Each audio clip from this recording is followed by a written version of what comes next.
Shoot, shoot, shoot, shoot, shoot, shoot, shoot, shoot, shoot, shoot, shoot, shoot, shoot, shoot, shoot. Hey guys, welcome. It's that time again, a little different though. This is Rent City of sports and shorts of sorts. But this isn't a normal episode. This is an NFL Week 1 recap. The season just started. Wild ass games went on. So let's jump into what exactly went down exactly over this Week 1. And let's jump into what's going to happen on the Monday Night Football to wrap up the week and what we're looking at going in the week 2 already. So let's start with the game on Thursday, a rematch of last year's AFC Championship game. The Ravens took on the Chiefs, this time in Kansas City, and the Ravens, it looked like they were getting picked out here, like illegal procedures on almost every play.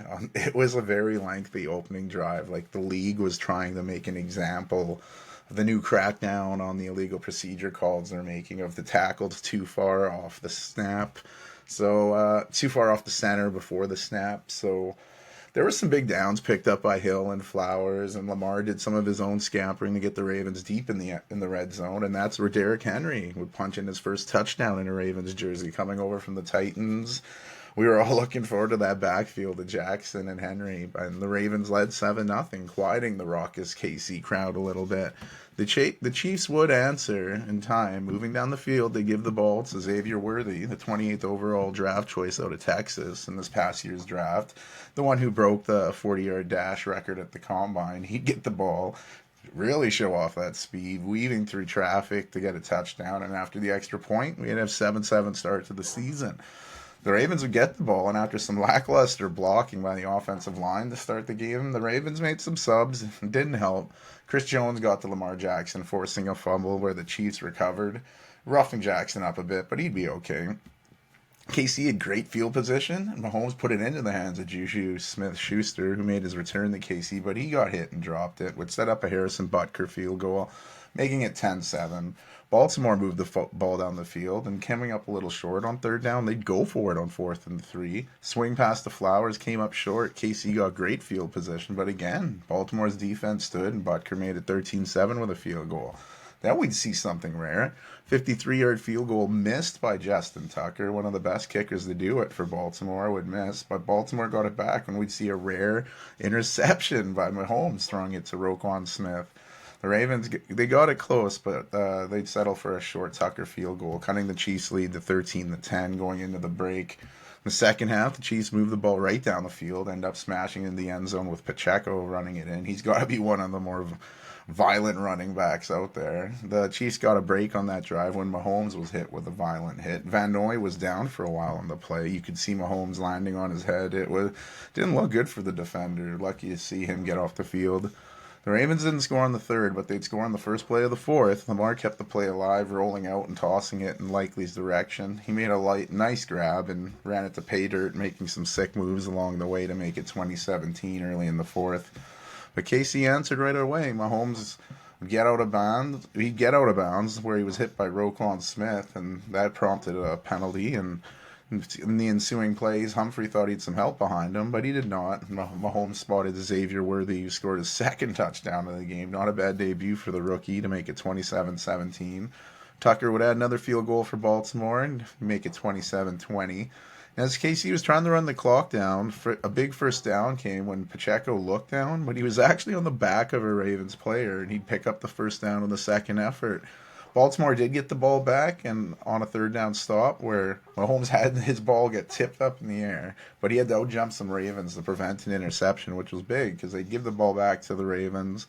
And Lamar Jackson hit Bateman to set up a game-winning touchdown chance where Lamar Jackson was rolling. He had Flowers in the back of the end zone but missed them. And then with just 5 seconds left, Lamar danced around and found Likely in the back of the end zone, or so we thought. His toe was on the line as he came down, much like Kevin Durant in the NBA playoffs with Brooklyn facing Milwaukee. The slightest of toe margins, spoiling a chance of a crazier ending as it looked like the Ravens wouldn't kick the extra point. They'd go for 2 in the win. So we missed out on that. A tough loss for the Ravens on opening night as defending champions Kansas City take their home opener 27-20. good start for them as they look to try to make history as the first team to three-peat in the Super Bowl era. And during that game, more history for Patrick Mahomes. He passed the Kansas City Chief legend Len Dawson to move into first all-time on the franchise passing yards list. So good for Mahomes, another milestone for him. We had some Friday night football. Nope, not CFL. This is still NFL. We had our first ever game go down in Brazil. A matchup of teams who, in my season preview show, if you haven't watched it, check it out, I said would be in the NFC Championship game. But before we could work to that, we'd have to go through the season. And this was an entertaining one. One thing that stuck out, though, was the field conditions. J.J. Watt spoke out against it on X.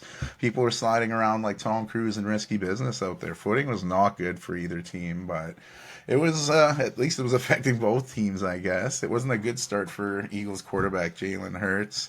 His defense forced the Packers to punt, but Hurts tossed one from his own area that was basically in his end zone, but it was a bad pick by the new free agent signing from the Giants, Xavier McKinney, making a good debut for the Packers. He returned it to Eagle territory, but the Eagles played good defense, forcing a Packer field goal where new kicker Braden Narvison, the undrafted rookie out of NC State, who was originally signed by the Titans but cut in preseason, Narvison signed with the Packers moments after they cut ties with kicker Greg Joseph, and he knocked his first one right through, scoring 3-0. Philly got the ball back, and a little bit of miscommunication between Jalen Hurts and new starting center Cam Jurgens. Remember, Jason Kelce retired after last season, so that new quarterback-center partnership was off to a bit of a rocky start. Packers got another turnover in Philly territory, but again, settling for a field goal. Narvison's second made it 6-0. And the Eagles answered by marching down the field where Hurts would find Saquon Barkley coming out of the backfield in almost a wheel route, and Barkley caught it in the end zone like a veteran receiver. His first score with the Eagles was a receiving one, and it put the Eagles up 7-6 in the game.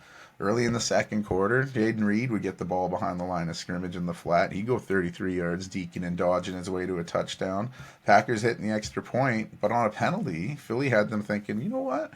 Maybe we'll go for two. We moved up, but they'd fail on that, and it was 12-7.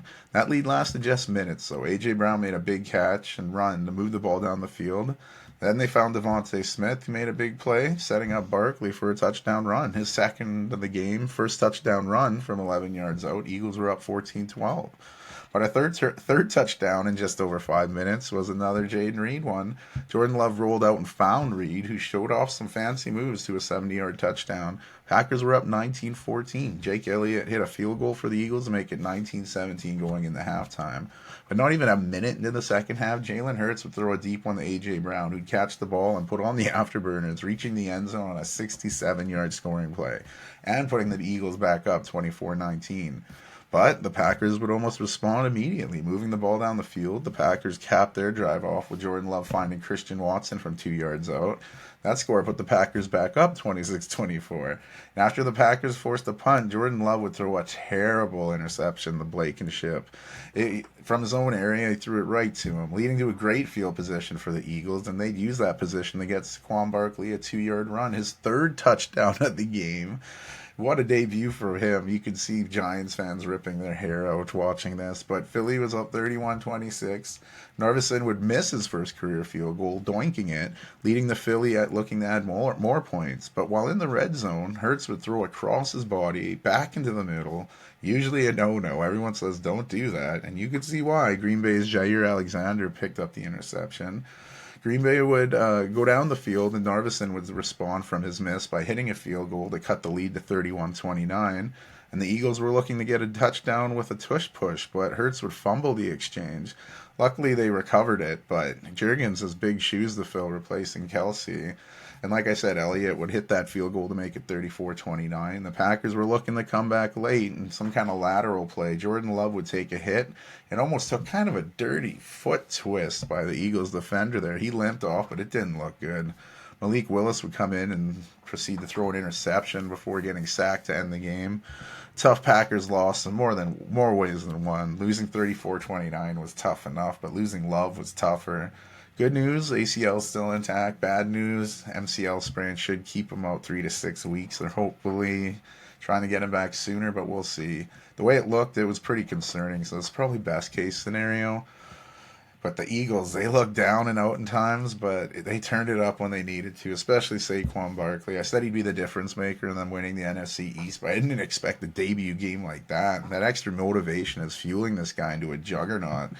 Big battle of great teams, and as I said in my NFL season preview, I expect this to be an NFC Championship game rematch. However, things could be tougher with the injury to Love.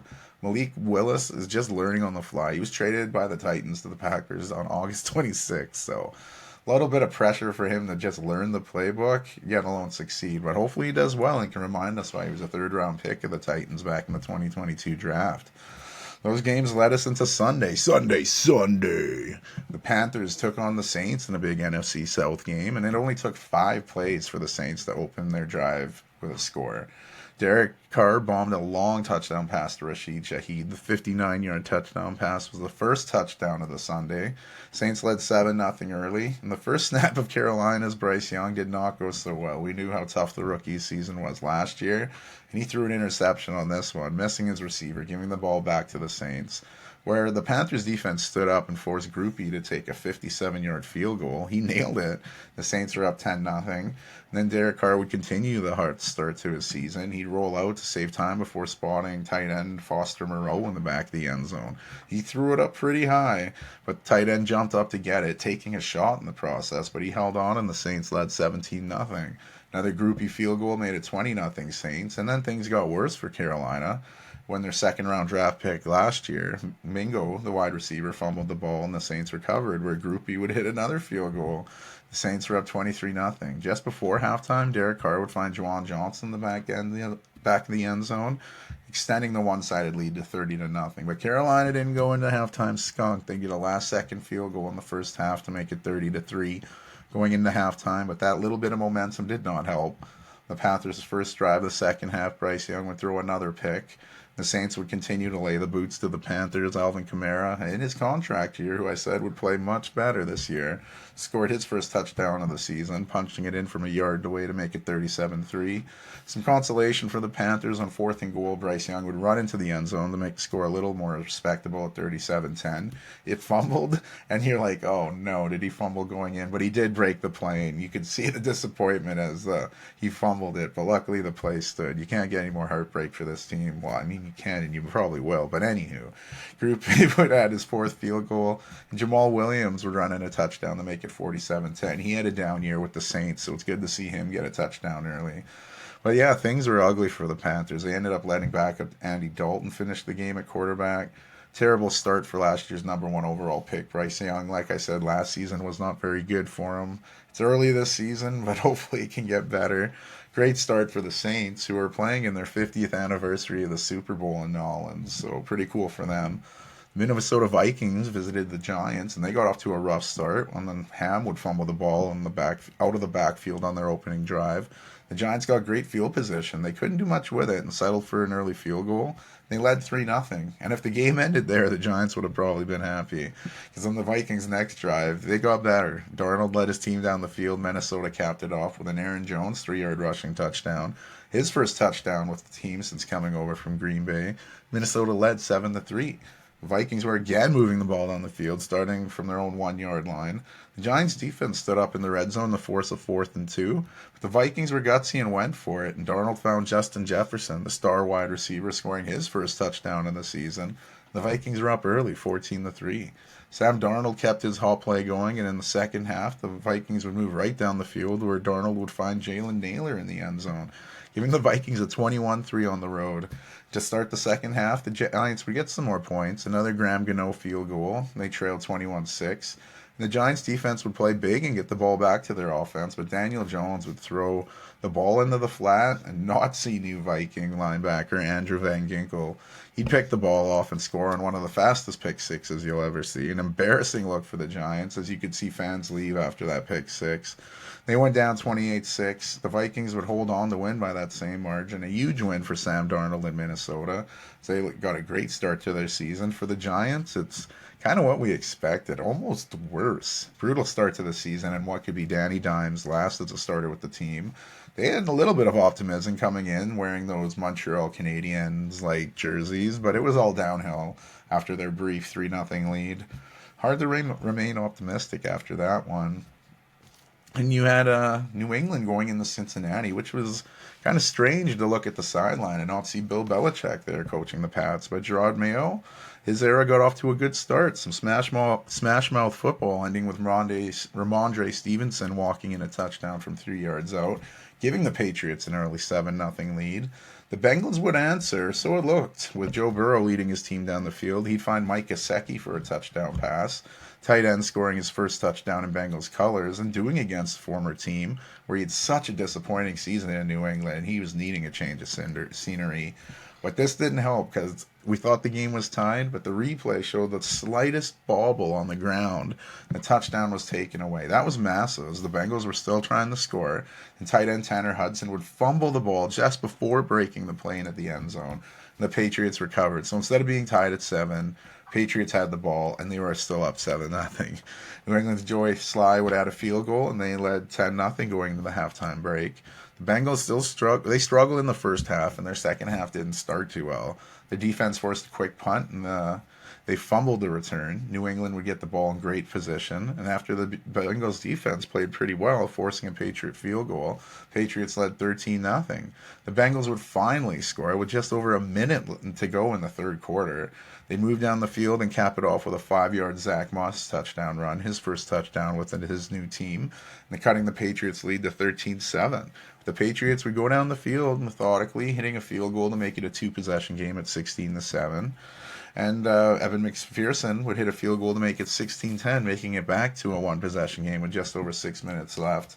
But the Patriots would run down the clock, just as Belichick would have done in his time. But Gerard Mayo, what a win, winning 16-10, going into Cincinnati, winning on the road, his first win as an NFL head coach. Congrats to the former player, now coach.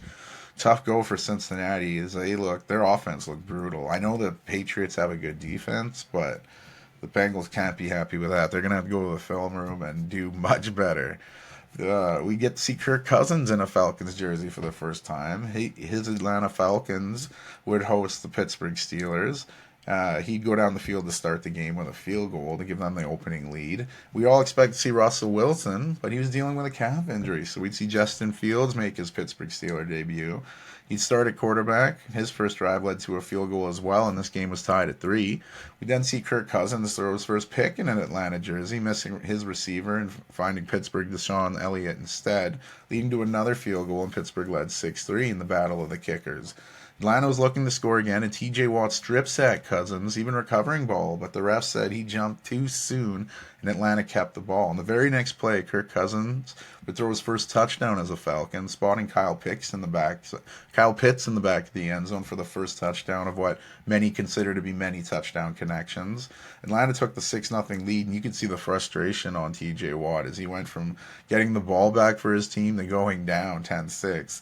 Pittsburgh would add another late field goal to cut the lead to 10-9 going into halftime. And to start the second half, Atlanta was faced with an early 4th and short. They converted, but the very next play, there was a bad snap, and T.J. Watt recovered. This time his fumble recovery stood. The Steelers would get the turnover. From that turnover, Steelers would get a field goal, a 57-yarder from Boswell. His 4th of the game put the Steelers up 12-10. If you like kicking, this game was for you because Bosworth would hit a 40-yarder before the end of the fourth quarter, giving the Steelers a 15-10 lead. The Falcons' defense held on to give Cousins another chance to take the lead, but he'd stare down his receiver hard before throwing an interception with 2:30 left in the game.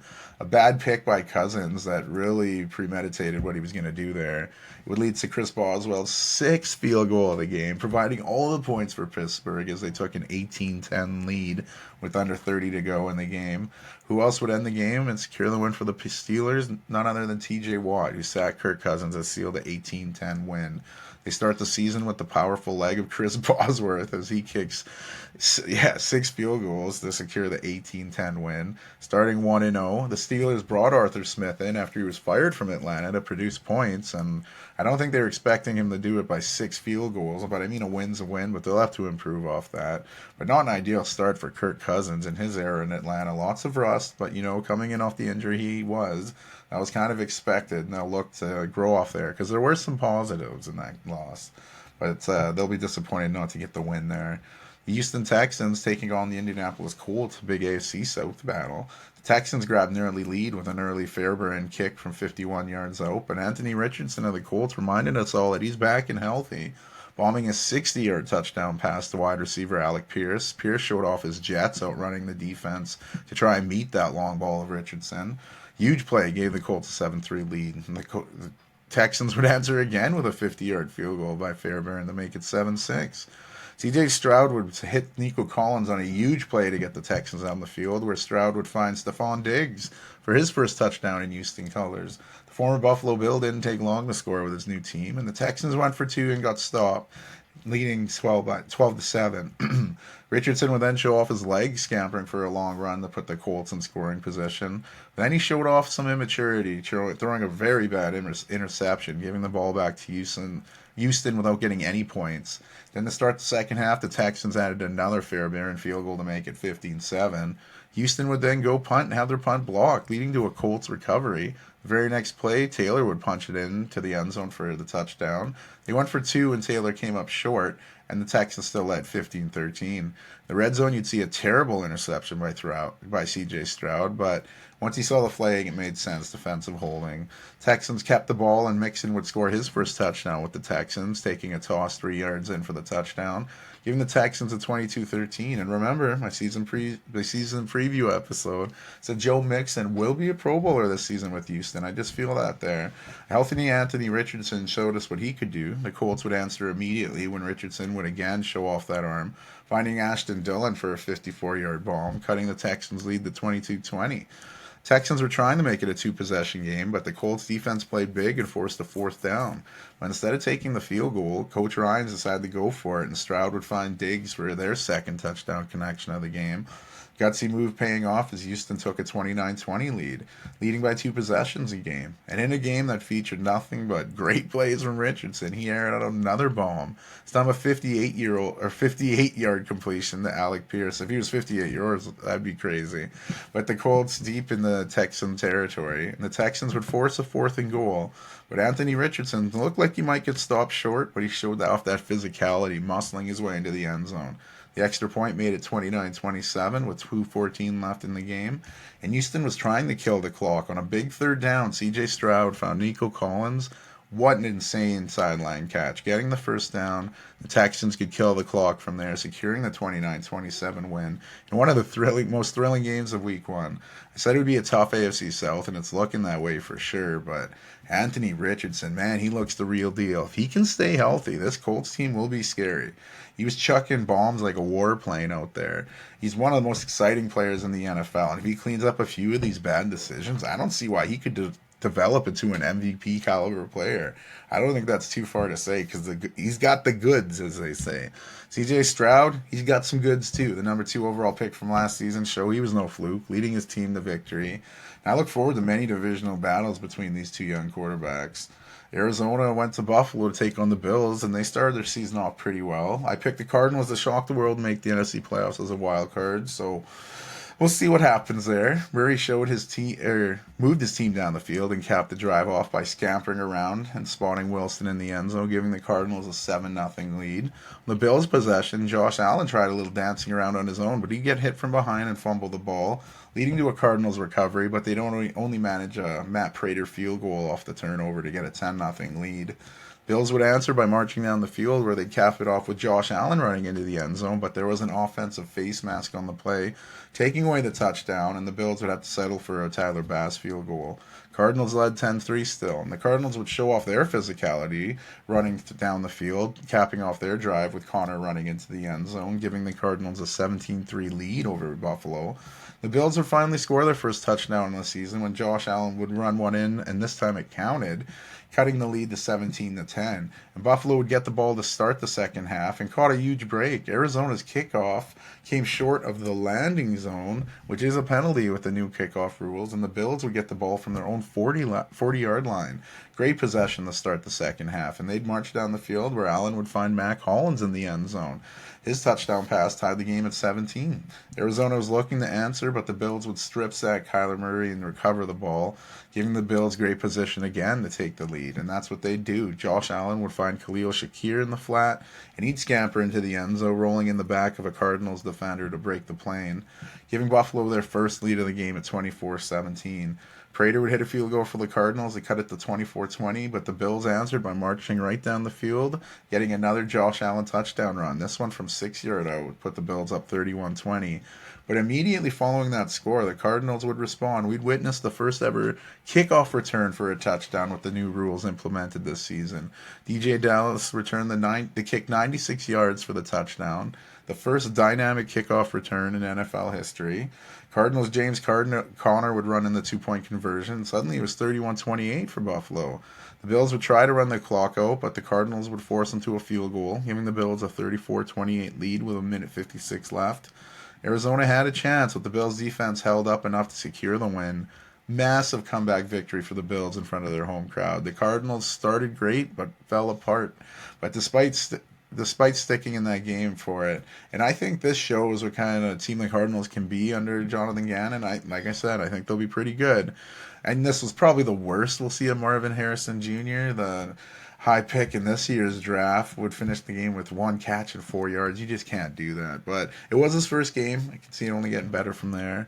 For Buffalo, you sense that early urgency, and the team responded well. Josh Allen, got to give him credit. A poll before the season, he was voted most overrated. So it must have felt for him to get the dub, despite a few hiccups, including a bad fumble, like I mentioned, which is something he's trying to get better at. Tennessee Titans took on the Bears, and everyone had eyes on the Bears, but we should have had our eyes on a new Titan as well. Tony Pollard opened the scoring by running a touchdown from 26 yards out, give the Titans a 7-0 lead. For the ensuing kickoff, we'd see our first muff kickoff return with the new rules. Our first muff kickoff, the new rules. Instead of catching the ball, the Bears returner Velus Jones had it go through his hands, where he then kicked it. The Titans recovered it with great field position, but they can only get a field goal to make it 10-0.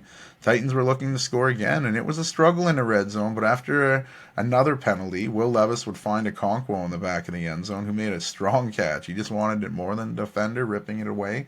The Titans were up 17-0 on the road.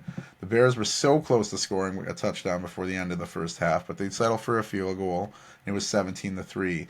The second half, the Bears forced the Titans punt, and the punter for the Titans, Stonehouse, had his punt blocked, where it was recovered by Jonathan Owens, the guy with probably the most famous gymnast in the world, Simone Biles, and he'd return it for a touchdown, cutting the lead to 17-10. First score of the Bears season wasn't from Caleb Williams, but from the special teams and Jonathan Owens. The Bears would then get a little closer in the game, hitting a field goal to cut the lead to 17-13, and this Bears team wouldn't quit there. On a third down for the Titans, the Bears would bring some pressure, sacking Will Levis, forcing a fumble, which was recovered by the Bears. They'd have great field possession, but would have to settle for a field goal again, cutting the lead to 17-16. Will Levis was looking very troubled by the Bears. He's just trying to run time off, but then he threw a disastrous pick six to the Bears' Tyreek Stevenson. You could see he's holding his hands on his head, kneeling on the ground like, what did I do? As Stevenson returns the touchdown, turning the pick six, and DeAndre Swift would punch in a 2-point conversion. Bears led 24-17, 24 unanswered points after being down 17-0 early. Will Levis had a chance again to try and lead his team to score, but he threw his second INT of the game. The Bears defense, they really helped out the number 1 overall pick, securing the 24-17 win for the Bears. Great comeback win for them. Frustration for Tennessee as they really threw this game away with their turnovers. They can build off this game, but new Titans head coach Brian Callahan will be showing Will Levis the tape, being like, don't do this. For Caleb Williams, a win's a win. After the game, he said stats don't matter, which kind of goes against what he said pre-draft when he said, look at the stats. But regardless, we're in the now. This dude broke a losing streak of number 1 overall picks, not getting a win in their first game, and he got the win, Regardless, he's a winning quarterback, so we'll give him that. All the pressure in the world, and he got the dub. So a good debut game, even though the stats weren't there. Like I said, a win's a win. craziness in this Battle of Florida game. Before the game between the Dolphins and the Jaguars, Tyreek Hill was handcuffed outside the Hard Rock Stadium just hours before the game, detained by a police officer, they said, for an unspecified traffic violation, citing reckless driving for an incident. But there was a bit of a verbal altercation, and suddenly Hill was in handcuffs before being cited and released. Crazy. Hill played in the game, and this kind of reminded us a little of number one golfer in the world, Scotty Scheffler, when he was getting arrested before the second round of the PGA Championship. But there does seem like there's more into this than what was just released for the game. The officer who handcuffed Hill has been placed on administrative duties amid an internal investigation, according to the Miami-Dade Police Department. And Hill's even considering litigation for everything that happened to him. Sounds like the cop kind of fucked up on this one. Just crazy that this all went down before the game, and that Hill was still ready to go in the game.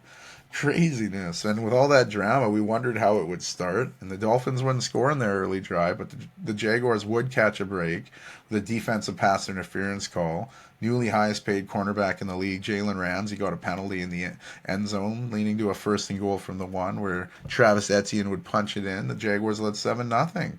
Not an ideal start for the highest paid quarterback. And then the Jaguars scored on him again. The 23rd overall pick in this draft, Brian Thomas Jr., scored his first touchdown of his career. Trevor Lawrence found him in the back of the end zone where he showed off the toe tap, beating Jalen Ramsey on the play. Early 14-0 lead for the Jaguars. The Dolphins were looking for their first score of the game. They'd get it through Devon Achane.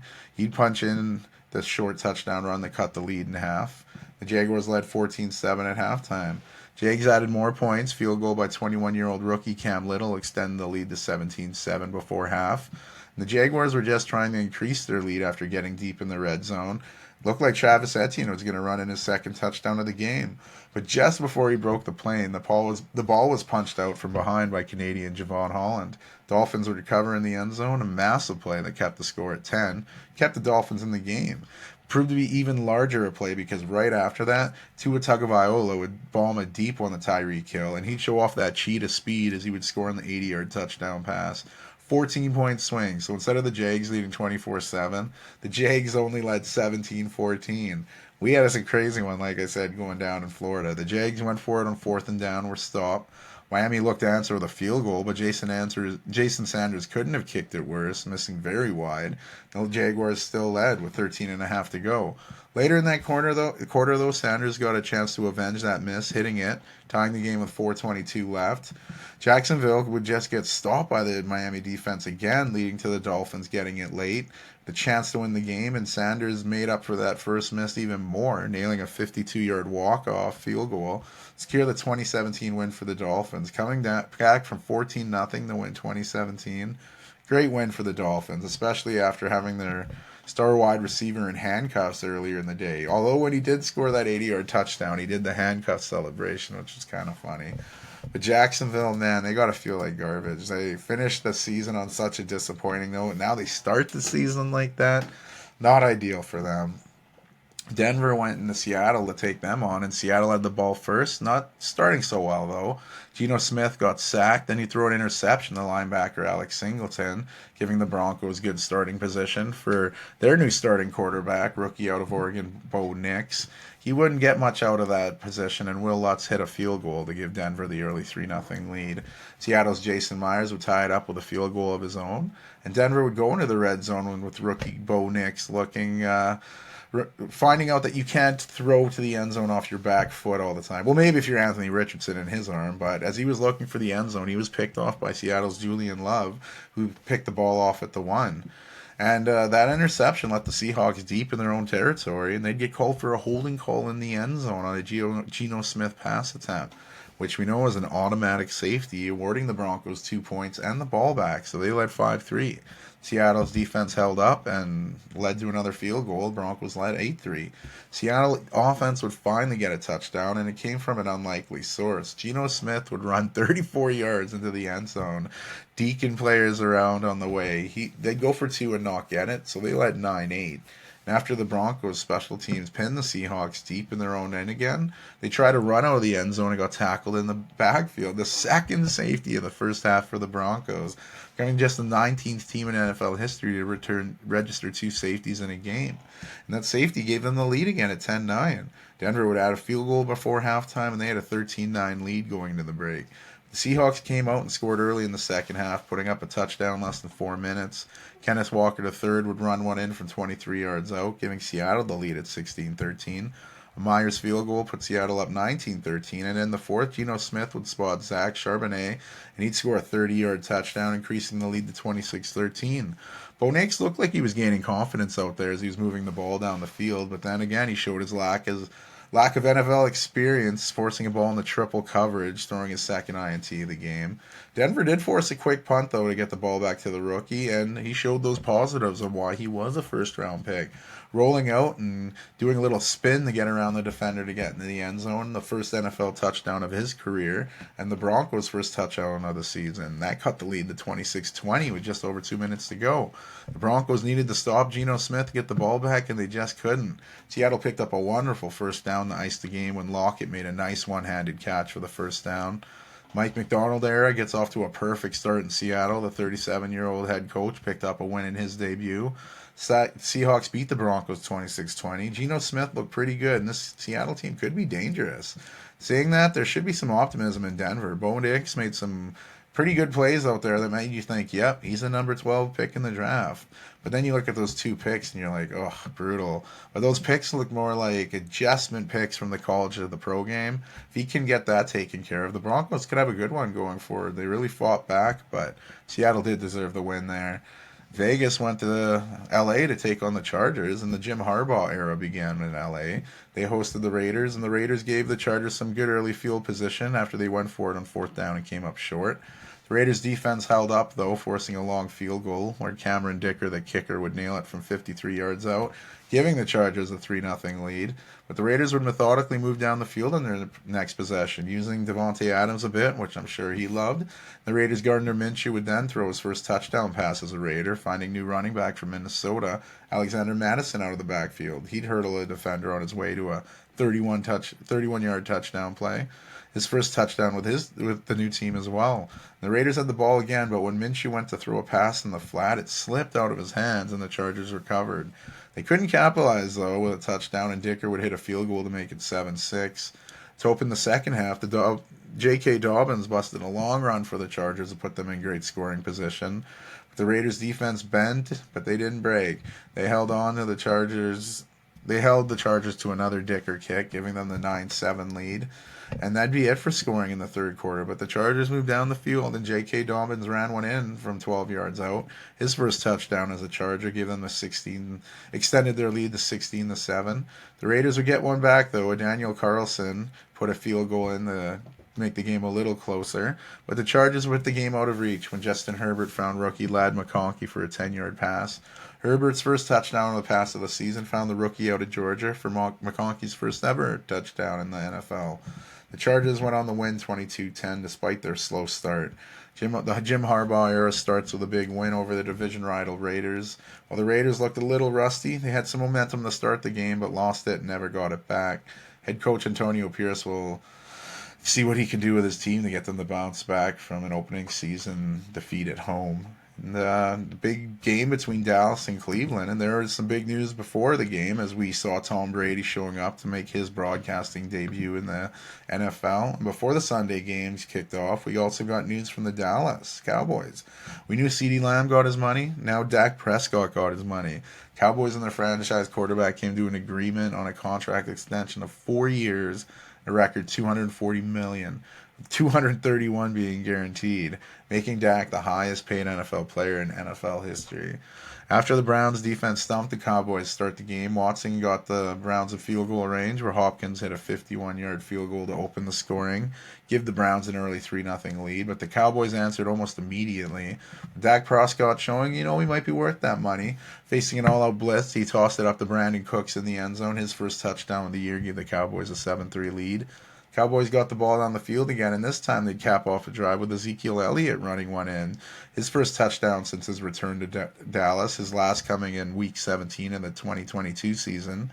That score put the Cowboys up 14-3. And former soccer player, now awesome NFL kicker, Brandon Aubrey hit a 57-yarder to put the Cowboys up 17-3. Cleveland looked to answer, but Deshaun Watson threw an interception where Aubrey added another field goal before halftime, giving the Cowboys a 20-3 lead at the break. And to start the third quarter, the Browns couldn't immediately answer and were forced to punt, where Kevontae Turbin would take the punt and return it 60 yards to pay dirt, increasing the lead to 27-3. It was awesome to see a kickoff return and punt return on opening Sunday.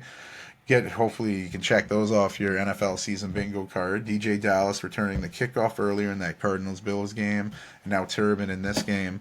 The Browns would finally get on the board in the third quarter. This one when Deshaun Watson would find former Bronco Jerry Jeudy, who scored a 6-yard touchdown.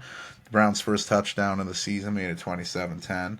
Aubrey would add another field goal late in the third as the Cowboys led 30-10. And Aubrey would add this fourth field goal to make it 33-10. But then as Cleveland were moving the ball a bit, Watson looked for Elijah Moore, but the ball went through his hands in the Cowboys' Trevon Diggs' hands. His first interception of the season. He was injured in practice last week before Week 3, tearing his ACL. So it's good to see him back on the field and making plays. Cleveland would keep working on that struggling offense, trying to get some momentum going in the Week 2, and they'd score a touchdown with under 30 seconds to go. Jerome Ford running one in from 2 yards out, the extra point making it 33-17, and that's how the game would end. Big win for them Cowboys going into Cleveland to face one of the toughest defenses in the league and beating them 33-17. Maybe this team can repeat as division champions. Cleveland at times, though, they did look pretty bad. Deshaun didn't look his best. The team seemed to be lacking. But to be fair, as Tom Brady was all over, the Cowboys' defense, man, they look phenomenal, flying around the ball. So we see this kind of Cowboys team every week. They can be pretty dominant going forward. And for the Browns going forward in Week 2, they just need to be better on all aspects of the game. And how about Tom Brady? There were times he and partner Kevin Burkhardt had a few silent moments. But overall, I thought he did pretty good on his debut in the booth. His knowledge of the game, how he sees the game, that can't be replicated very easily. So you could see him telling us to watch for a player just before that player gets a sack. So I think he'll improve as the season goes on, and his partnership with Burkhardt seems pretty good. Burkhardt's a solid broadcaster, and this should help him get his more exposure as well. Washington and Tampa Bay, we had Tampa Bay missing some early chances to get a touchdown, including a drop pass by rookie Jalen McMillan. So Tampa Bay would settle for a long field goal, and McLaughlin would knock it through from 56 yards out. The Bucs came close to scoring a touchdown again, but would settle for a McLaughlin field goal.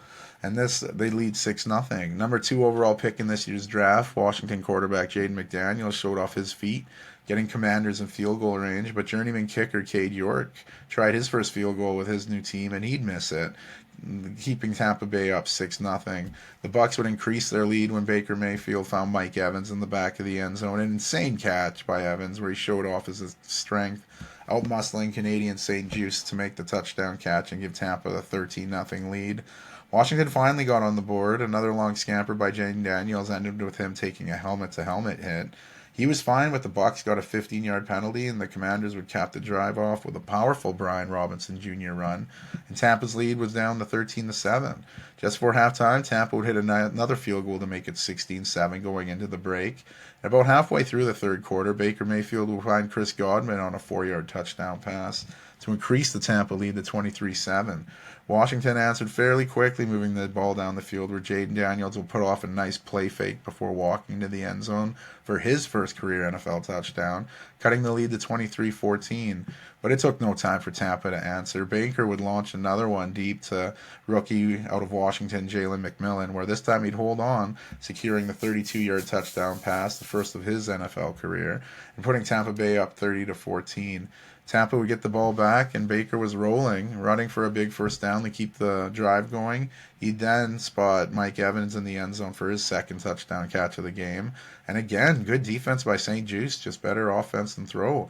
Baker Mayfield's fourth touchdown pass made it a 37-14 game, and it was the fifth 4-touchdown game of Mayfield's career. Dan Quinn's team was not going to give up, though. This young team went down the field, and Jane Daniels ran in his second touchdown of the game. Or so we thought. His helmet came off before it broke the plane, and I guess they call the play dead once they lose a helmet. so it didn't count. The next play, Daniels would punch it in for real, and the Commanders went for two, not converting, setting up 37-20, and they try an onside kick with the new rules. They announced they were doing the onside kick, as the rules say, but they weren't even close to getting it. The Bucks recovered, finished out the game 37-20. Big win for Tampa as they remind everyone that, yes, they are worthy of being a three-time defending NFC South champion. Washington played hard, but they have room to grow here, lots of room to grow. Dan Quinn has to love the fight over his team, and the commentators made a point. Let's get Jaden Daniels a better helmet or one that stays on. No reason your franchise quarterback should have his helmet come off twice during a game. And that led us into the wild Sunday night game. The Lions were hosting the Rams in a rematch of last year's NFC wildcard playoff game, a battle of the swap quarterbacks where Jared Goff was hosting a Matt Stafford, who's somewhat of a legend in Detroit.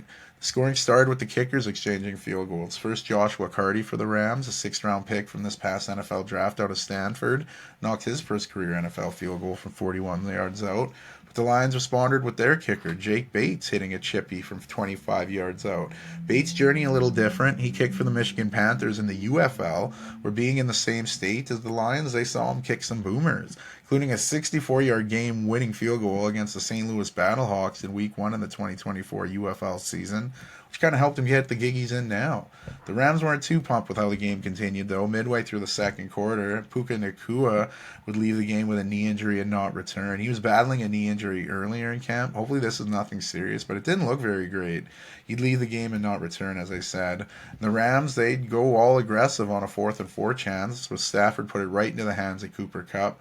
But he'd drop it, a rare drop by him, and the drop was a big turnover of downs because the Lions would go down the field, punching in a touchdown run with Jahmyr Gibbs. It was originally called short, but being in the last 2 minutes of the half, it was reviewed and overturned.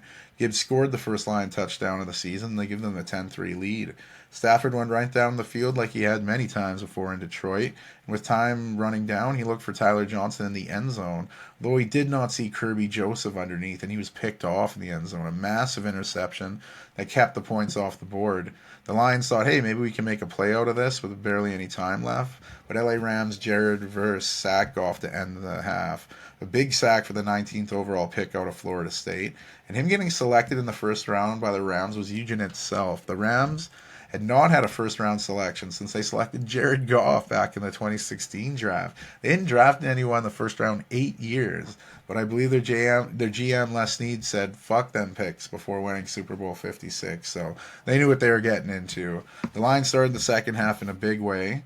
Jared Goff dropped a deep ball to Jameson Williams, who put in an excellent double move on Tre'Davious White, leaving him in the dust on his way to a 52-yard touchdown score, giving the Lions a 17-3 lead. Jameson would finish the game with his first career 100-yard receiving achievement. The Rams scored their first touchdown of the season after a pass interference on rookie Lion Terrion Arnold to set them up at the 2. Kyron Williams would cap off an 11-play drive by punching in a touchdown to make it 17-10 Lions. The Rams defense got the ball back to their offense, and Stafford would find Tyler Johnson.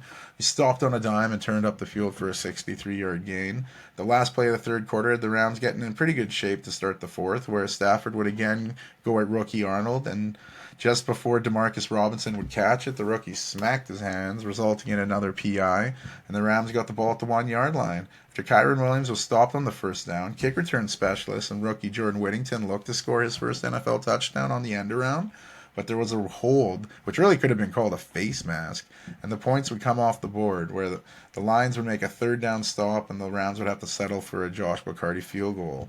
Big swing there, making it 17-13 for the Lions. The Lions were moving the ball and looking to answer when Goff looked in the middle for St. Brown. It was picked by John Johnson. It looked close, though, but the call stood. Huge pick for the Rams, taking it on their 20-yard line. Stafford was making some sweet throws, including a no-looker to Tyler Johnson for a first down, reminding everyone that someone was making no throws before Patrick Mahomes was doing them.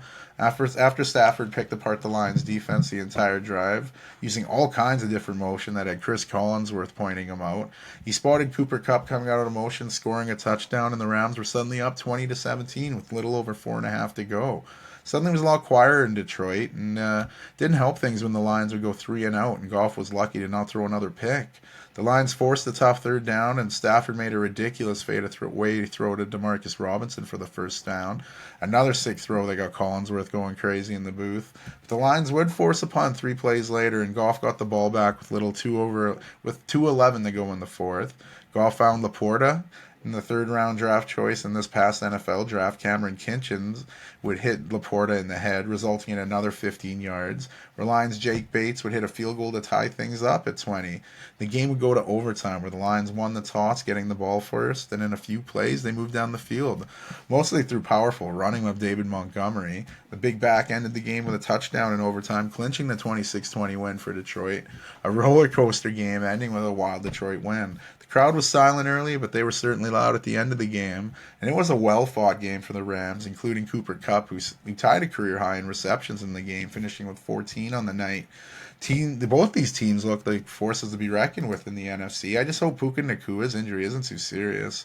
But the Lions are ready to roar just like last season and off to a good start, overcoming some adversity to take the win. That sees Monday, the game tonight. New York Jets taking on the 49ers. Tons of storylines. The biggest, obviously, is return of Aaron Rodgers at 40, going on 41 in December, coming off an Achilles injury. All eyes are off if he still has it. I think he's got his work cut out for him, going up against one of the better defenses in the league. But I think he'll do okay. I just hope he finishes the game healthy. Now, with an offense like the 49ers, they're stacked. You think they can light it up. But this New York Jets, they're not an ordinary defense. They have talent all over. They'll punch you in the mouth. A big part of their play is due to head coach Robert Saleh, one of the best defensive coaches in the league. And he knows 49ers head coach Kyle Shanahan pretty well. Saleh's defense spent 4 years going up against Shanahan's offense in practice, and while they were both in San Francisco, until Robert Saleh took the head coaching job with the Jets in 2021. This is the first time they'll face off since Saleh left. It should be interesting to see how it plays out on the big stage.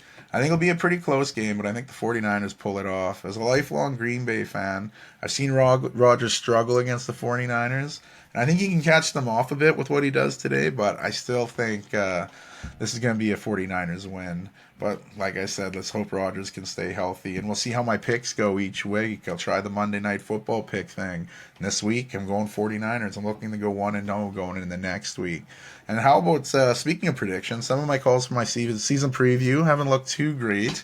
Jordan Love's chance at a Pro Bowl or possible MVP could take a major hit with that injury he sustained in Brazil. But I'm just glad it's not season ending. With Malik Willis running the show, I don't know how well he can keep the ship afloat in Green Bay, especially as they were the only NFC North team to lose in Week 1.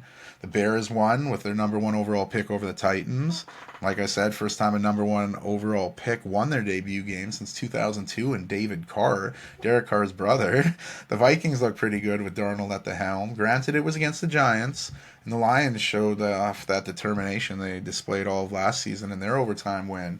Said the Cardinals could sneak into the playoffs this season, and I still think that could happen. They played well against the Bills, but fell apart a bit as the game went on. And I mentioned number 4 overall pick in this year's draft, Marvin Harrison Jr., only catching 1 ball for 4 yards. Can only go up from here, Shania Twain said.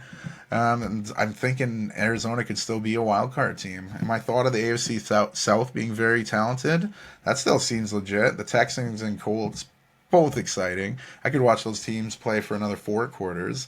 The Jaguars looked pretty good until they didn't, and you could use that same statement with the Titans. Will Levis really fell apart against that Bears defense near the end of that game. Out of the 3 rookies that started Week 1, only Caleb Williams in Chicago got a win, coming back to beat the Titans. Jaden Daniels and his Commanders lost on the road in Tampa, and Bo Nix and Denver's comeback came up short in Seattle. So out of the 3, not going to lie, Bo Nix impressed me the most. He played pretty well throughout the game, but his big interceptions, both of them were just awful. But like I said, they seem like adjustment interceptions from the college to the pro level. If he can figure that out with his speed and size, I think he'll do pretty well in Denver. And Jaden Daniels, he looked good too. Nothing really jumped out too much in this game, but with his legs, he showed you what he can do. And he went up against a tough Tampa team in Tampa, so I don't think that's the worst start for him. Really, the worst start was Caleb Williams. Out looking at the stats, but he got the win. So how's that for saying something? The defense and special teams really came together to help the number 1 overall pick. But hey, it's a comeback win, and he was on the field doing the winning formation. Nothing to brag about statistically, but of all those rookies mentioned, he was the only one to do that. And how about the big news that Kendrick Lamar, he's going to be at the Super Bowl this year in New Orleans. How cool is that? I mean, not everyone likes hip hop. For me, I think that's fucking pretty dope. I mean, everyone likes it, but Drake probably. But we'll see what happens as that gets closer. And that's it. Week 1 wrapped up. We have it wrapping up tonight, actually, in San Francisco. Let's have a gander at Week 2. Thursday's game is kind of a big one for me. September 12th. 3rd-year anniversary of my dad passing away. He's the reason I love football as much as I do. And one of the teams he liked were the Miami Dolphins. He's a big Steeler guy, but he was also a big Dolphins guy. Loved Dan Marino. And growing up, he said he always wanted to play in Miami because he hated the winters in Saskatchewan, which is fair. But yeah, he's a big Dan Marino fan, one of his favorite quarterbacks ever. So seeing the Bills face off with him on that day is kind of big. Both teams picked up comeback wins in Week 1, and it really could go in either way. But I'm thinking the influence of my pops comes through on this one, and I'm leaning towards the Dolphins. Maybe Tyreek Hill gets a ride to the game. Cops might have a target on him now, but that's how America rolls. Sunday games are juicy too. Sam Darnold will play off with his old teams. One of his old teams when the 49ers come into town to face the Vikings. We saw what Darnold did in Week 1, but can he put up a similar game against a tougher defense? We haven't seen the 49ers play yet, but I think the 49ers will beat the Vikings there. Seahawks and Patriots, that should be a big one. Two of the youngest coaches in the NFL, both coming off wins face off. Patriots defense looked great, but I think Seattle's going to pull this one off. I think they're better than I thought coming into the year. With the Giants visiting Washington, you think the Giants should play better than Week 1? They have to, right? I don't think they will. I think Jay Daniels will get his first NFL win over Daniel Jones and the Giants. Chargers should be able to obliterate the Panthers in Carolina's home opener. I just hope it's not too bad of a game for Bryce Young because he's getting killed online by everyone. Everyone's ripping the former number 1 overall pick as he's struggling on a struggling team. Saints and Cowboys should be a fun one. Both teams like to put up points. Well, in Week 1 they did. Can the Saints replicate what they did at home against Carolina and Dallas against that defense? I don't think so. I think the Cowboys are going to go 2-0. The Colts are visiting my Packers, and that could be a tough one. Before the season started, I'd look at that on the schedule. Wow, battle of 2 young quarterbacks, but with with Love injured, I don't think it's going to be the same vibe from Malik Willis. And I'm not trying to hate on Willis here, but when you look at his small sample size in the NFL, it doesn't exactly blow you away. Maybe he changes that at home in Lambeau against Indianapolis and be like, you shut your mouth, Rennie. What you talking about, Willis? No, I'm kidding. But he will be depending on the Packer defense to try and stop this machine known as Anthony Richardson, who looks like some kind of cyborg out there. But I hate to say it, but I think the Colts will win at Lambeau and go 1-1, while my Packers will drop to 0-2. The Browns and Jaguars both coming off tough losses in Week 1. I think both teams will play better, and I think Jacksonville will win their first game of the season, putting Cleveland and Deshaun at 0-2. The Jets versus Titans could be interesting. We haven't seen the Jets yet. As of this recording, they play tonight. But I think that defense of theirs will do similar things to Will Levis as the Bears did, like leaving Will Levis grabbing his head after he throws a game-crushing interception. Tampa Bay versus Detroit could be the game of the week. Now, that's a statement you may have never said at one point in NFL history, but it should be good. Goff going up against Mayfield in Detroit. Mayfield on the road feeds off that kind of opposing home crowd. So sign me up to watch that one. The Raiders versus Ravens, that could be one-sided. The Raiders started off well against the Chargers, but some decisions and the Chargers just waking up led to the Raiders' demise. I feel a Ravens team coming off that tough loss to the Chiefs on opening night. It's going to fuel the Ravens to a big win, getting their first one of the season while keeping the Raiders winless. The Rams and Cardinals will be a tough division game. Both teams felt they could have won Week 1. Both came up short, especially the Rams, who looked hot going into overtime before losing to the Lions. Expecting a bigger game out of Harrison Jr., who I said can't just catch one ball for 4 yards. I think the Cardinals will win a tight one, putting the Rams at 0-2, despite playing really good football. And the Bengals visit the Chiefs, a rematch of the last playoff game the Chiefs lost back in January 2022, losing the AFC Championship game following the 2021 season.